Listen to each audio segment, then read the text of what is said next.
अस्सलाम वालेकुम नाज़रीन।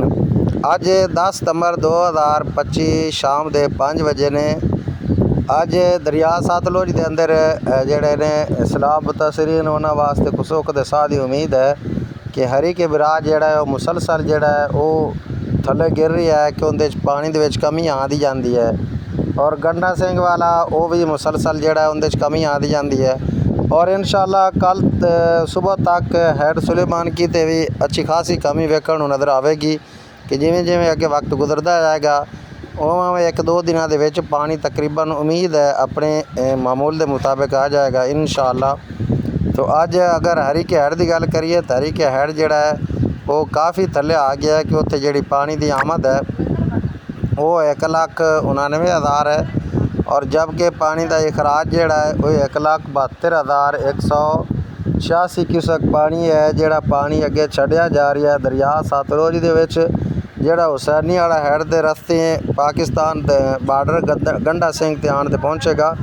तो दूसरा जोड़ा गंडा सिंह वाला है उनके अंदर भी काफ़ी कमी आई है कि सुबह 1,95,000 सी जोड़ा हुण 1,82,000 तक आ गया है कि इस दे अंदर भी काफ़ी कमी आ गई। उम्मीद है इंशाल्लाह शाम तक हरी के जोड़ा है वो 1.5 लाख तक आ जाएगा इंशाल्लाह। जोड़ा सुबह 2,01,101 क्यूसेक सी पानी तो हुण 2 बजे दिन का वो तकरीबन उनके कमी आई है। शाम तक उम्मीद है 1.5 लाख तक वो आएगा। और जबकि जोड़ा हैड सुलेमान की है वो गवर्नमेंट के रिकॉर्ड के मुताबिक 1,37,000 कुछ क्यूसेक पानी है जोड़ा हैड सुलेमान की है।